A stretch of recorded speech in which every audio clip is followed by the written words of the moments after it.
is more exciting and is worth talking about this week is the brand new initiative tracker app by Digital Dragon Studios and Paizo. Digital Dragon Studios fundamentally.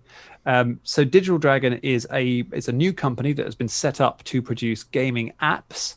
It's a little vague on exactly what kind of apps they're going to be doing. This is their first one. It does seem to be implied that they're going to be mostly focusing on Pathfinder and maybe Starfinder, which is really good. And what they have done is they have produced an app version of the second edition Initiative Tracker. So the Initiative Tracker is a product that came out with launch, I think, for second edition, and it's one that it caught my eye because it's something that we have used on the podcast. We used it basically from when we converted to second edition back then in the Great British Drake-Off. There we go. Remembered the episode title. Right up until basically the first lockdown, until the end, until we could no longer record together. And since then, we've moved online and used other tools for tracking initiative on that. So it is an app that you and everyone around the table download onto your phone.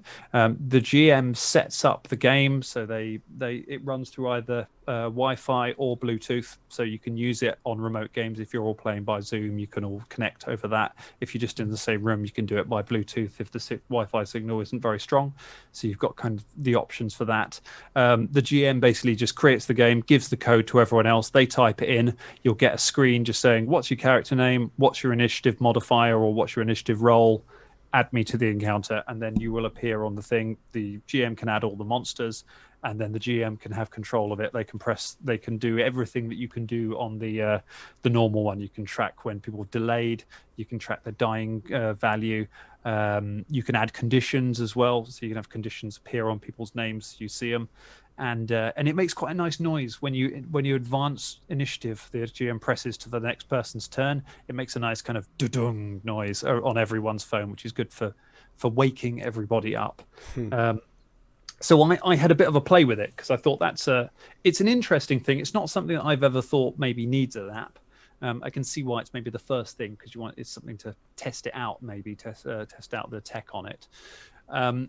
It's iOS and Android, iPad or tablet and phone, and it is cross-compatible. That's the nice thing. Not everyone around the table needs to be using the same kind of phone. You can use it on both.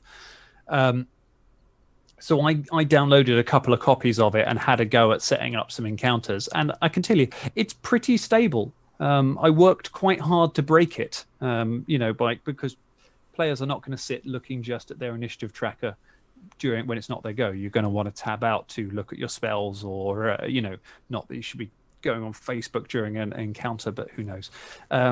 So I tried with just like tabbing around and going to different things.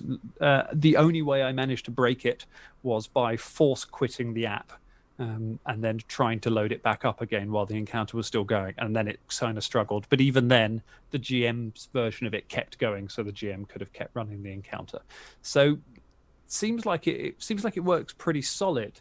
The one thing it doesn't have, which is a shame from the GM's perspective, is bulk monster adding, which is something that Donjon has. So Donjon is a really nice tool.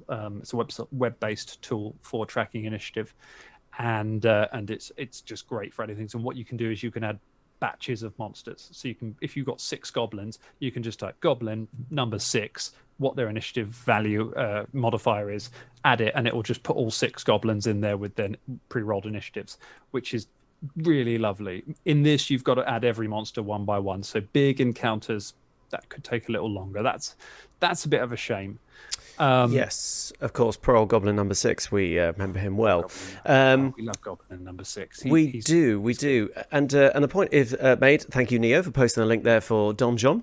Nice. And David makes a point that he's excited about the initiative tracker, but all of my PF2 games so far have been on Roll20. So yes, I would agree that this is probably something that will start being more popular when we can actually meet up in person again and go to the pub. Yeah, well, that's the interesting thing, is because it's obviously there's not really a lot of point using it now because you're just going to be tracking initiative on your VTT if you're online, your virtual tabletop. Sorry, I'm getting acronym. So you'll probably be tracking it on that. But when you're in person, It's not actually that bad, because looking at it, it's $2.99 each, which is, it's probably going to be $2.99 if you're, because we get stiffed on it in the UK. They just put the same numbers in. So $2.99. So that means if everybody around the table buys a copy of it, that is still a $5 cheaper than just buying the physical initiative tracker. And I'm quite a fan of something that spreads the cost of something around the whole table rather than the GM having to buy everything. That's always nice, because the GM's already bought all the books and the screen and everything like that. It's not something I think has a great deal of value for sort of organized play or pickup games. Certainly I wouldn't want to be running a game where a new player has to spend money immediately upon sitting down in order to participate. But if you're running an adventure path, this is a really viable way of doing an initiative tracker for everyone that everybody can see. It's very good if you have limited space and can't do a fancy thing on your GM screen showing everyone's initiative. I think it really is viable as something to do for your gaming group once you're all back together.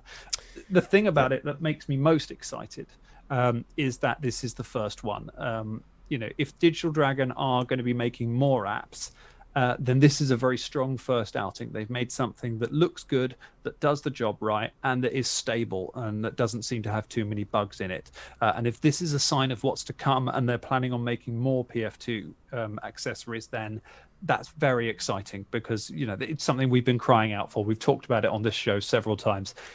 If Pathfinder is going to really, really stand up and be sort of the number 2 fantasy RPG, it's going to be the big one for a lot of people. It needs that level of tech support. If it's going to be a modern RPG, it needs those accessories that are going to make it easier to play. So this app is good. If it means we're going to be getting kind of really high functioning digital character sheets and spell books and things like that, it is even better. So I am very excited about what will happen from Digital Dragon. We'll be following them very closely.